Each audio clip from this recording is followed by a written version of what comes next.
Good evening, everyone. Dear honored platform guests, dignitaries, parents, friends, and most importantly, to the graduates of the class of 2018.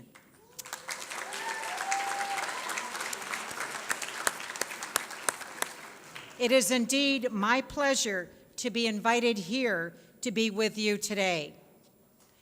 Graduates, you have been working towards this day since you started school about 12 years ago. Today you have indeed reached a milestone. However, let me say this, that this is only one milestone in your journey of life. You will have many, many more ahead, I promise you. So what words of wisdom can I give you here this evening? As I stand before you, class of 2018, this takes me back to my own high school graduation just a few years ago. Well, okay, maybe more than a few years ago. And all of these years later, I can still finally recall that day.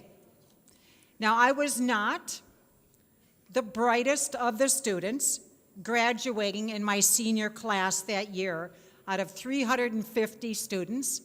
I was number 19, so that wasn't too bad.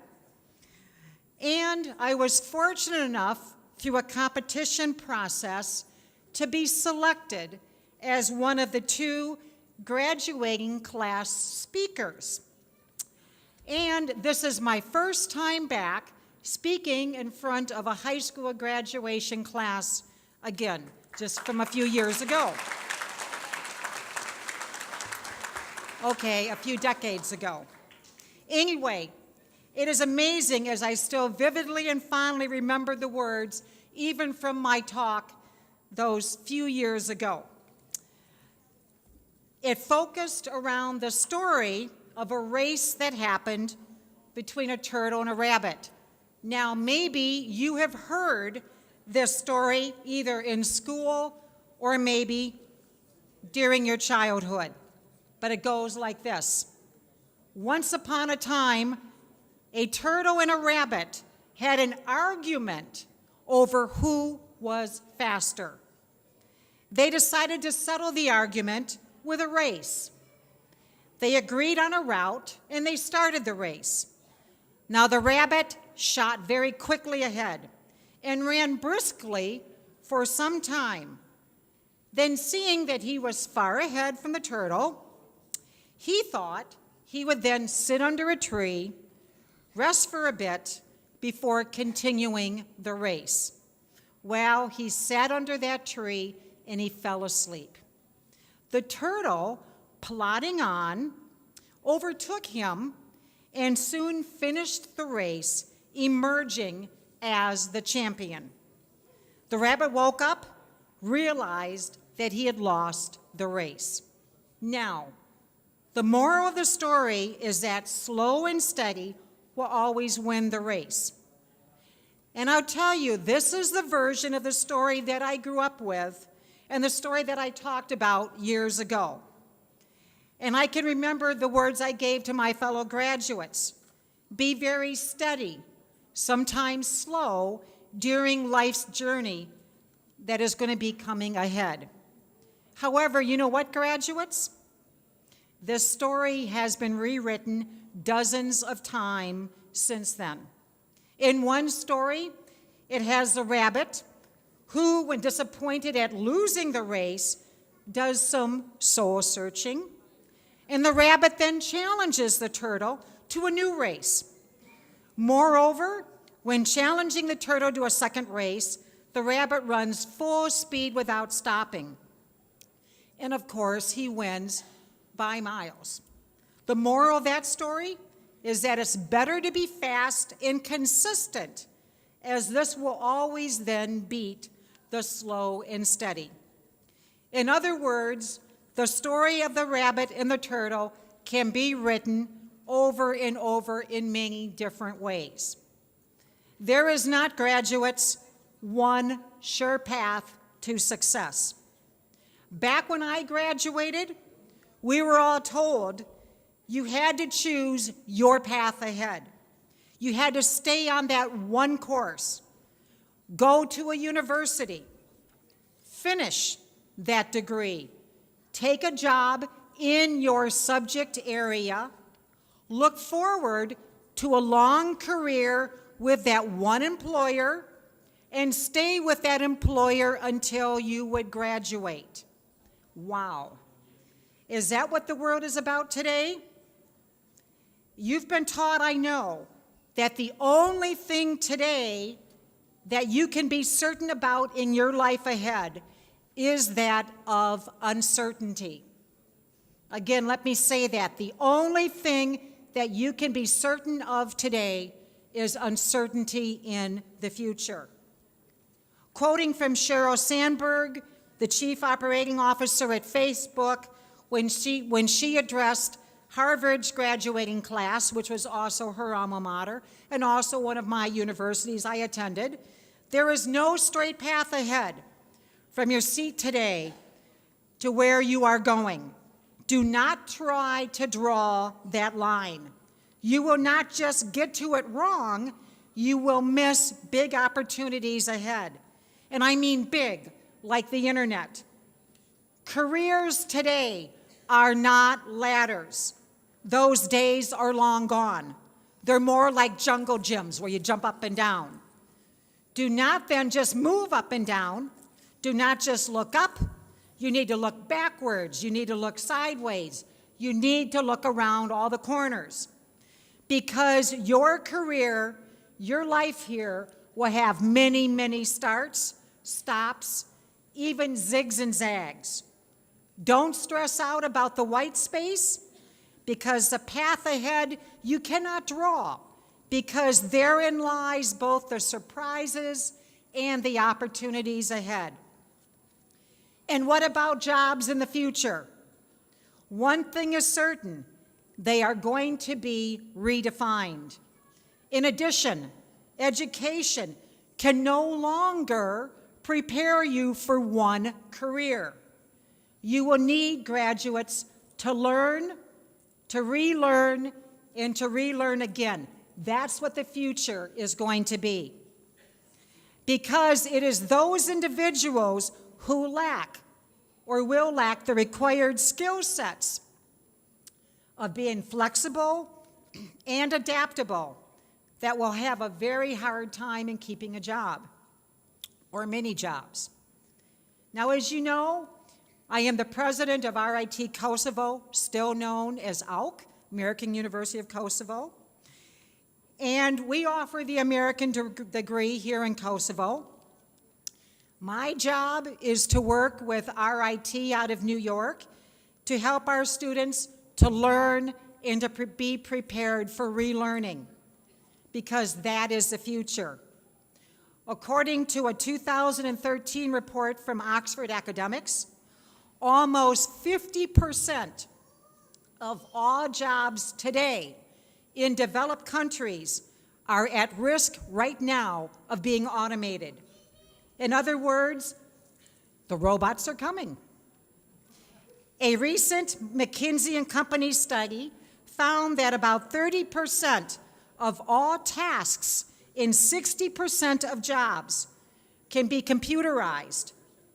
And just last year, the Bank of England's chief economist said that very soon, 80 million US jobs, 15 million UK jobs are going to be overtaken by robots.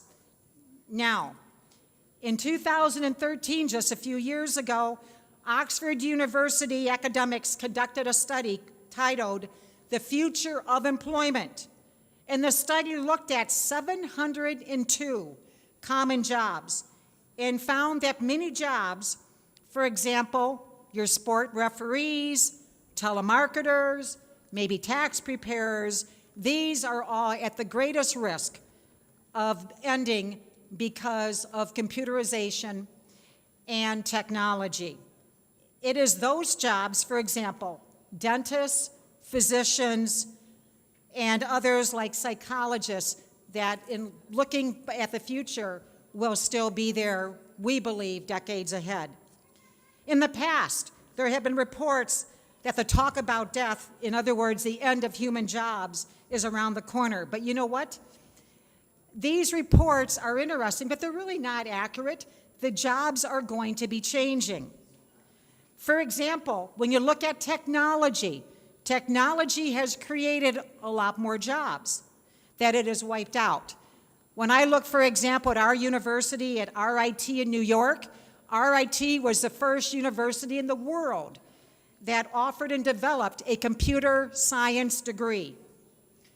And what has resulted from that? Well, for example, today the company Google hires more graduates from RIT than any university in the world.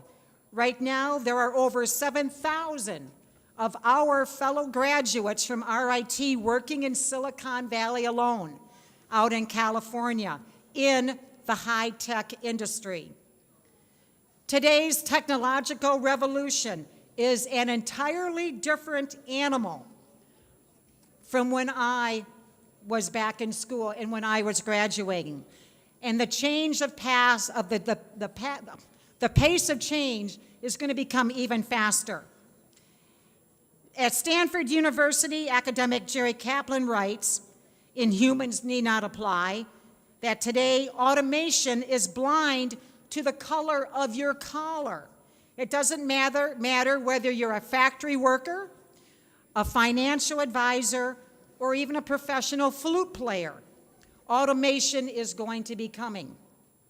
The question that then I pose to each of you as graduates is, how then are you going to prepare yourself for the future?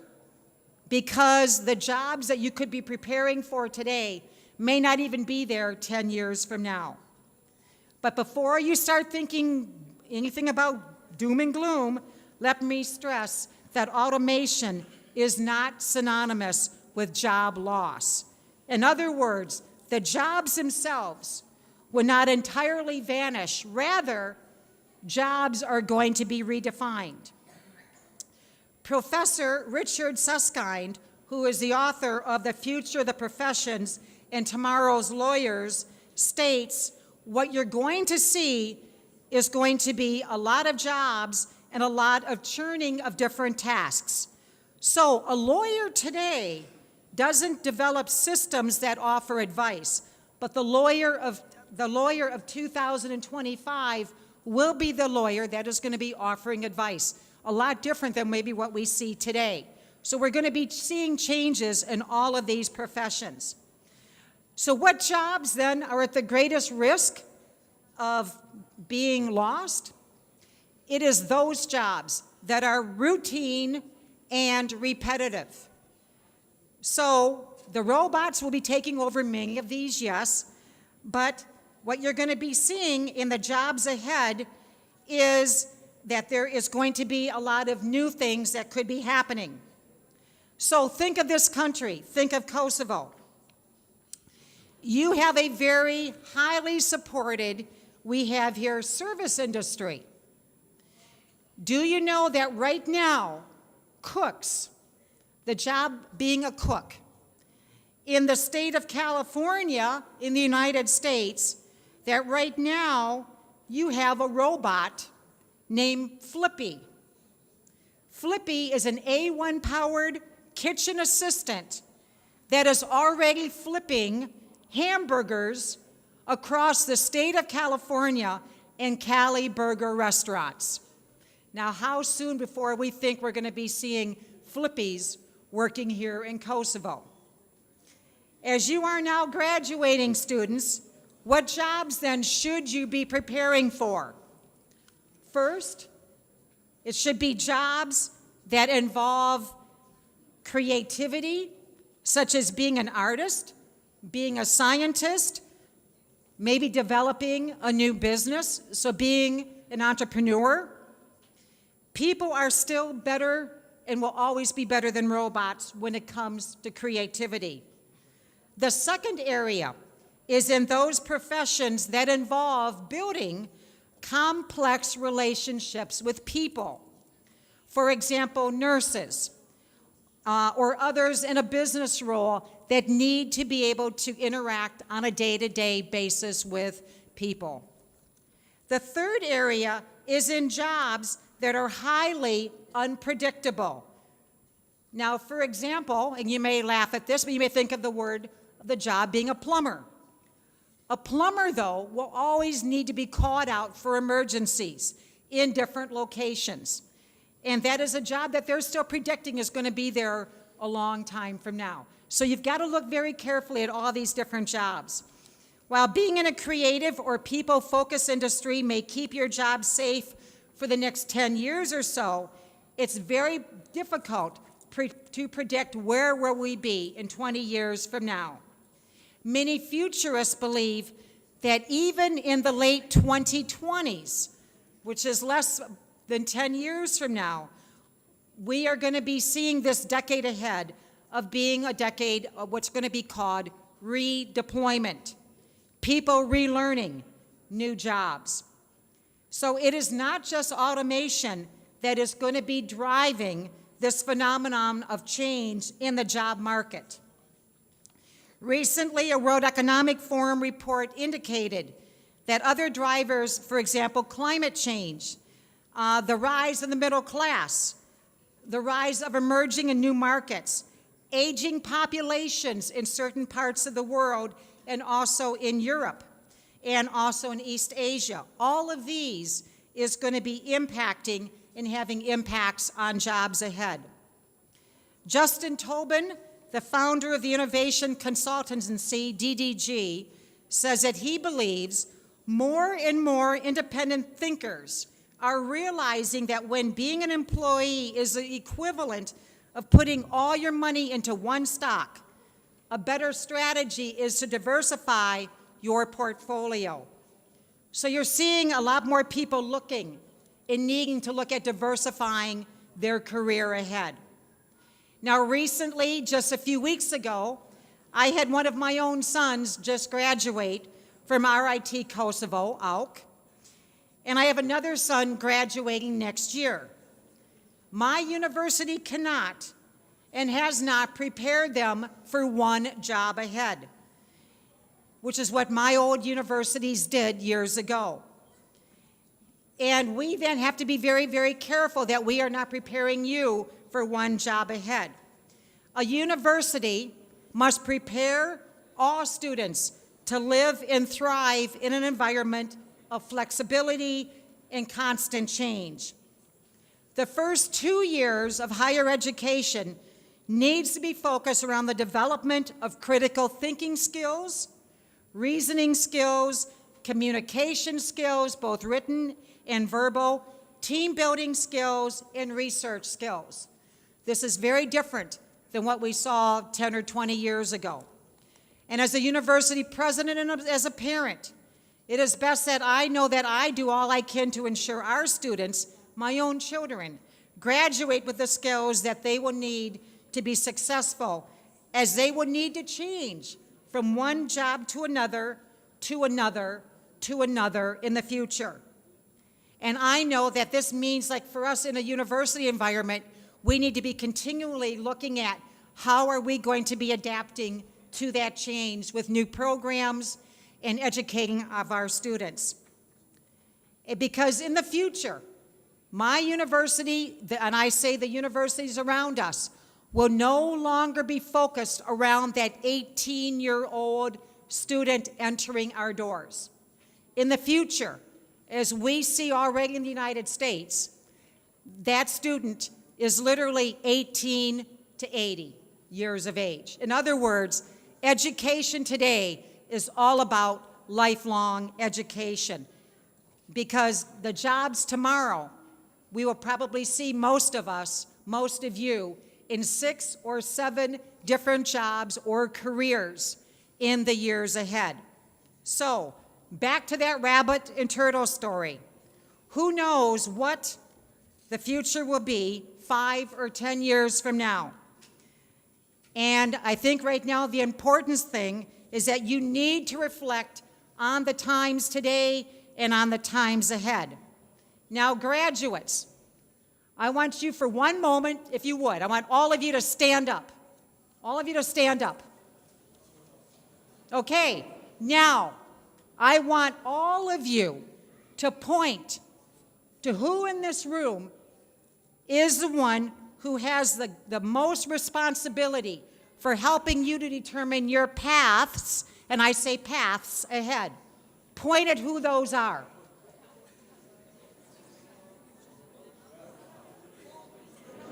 Interesting. Interesting. Okay, you can sit down. Graduates.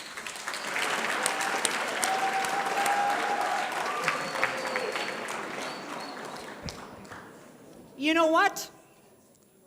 I saw a few of you had it right. You were pointing at yourselves because the greatest influence on where you go and what you do and where you go ahead. No, it's not your teachers that were here. It's not the administration. It's not your fellow friends. And it is not your parents. It is up to each and every one of you to be determining your road, and I mean your many, many roads ahead. So remember this, that as you move forward down these many roads that you're going to be taking in the future, it is up to you to decide the paths that you will be taking in the years ahead. Now, I know that the American School of Kosovo here has prepared you well. It is now time that you then leave after today and go out there and start exploring those many, many roads and those many opportunities that you will have ahead of you. Because believe me, you're up for a lot of change, but I know you can do it. So good luck and all the best. Thank you.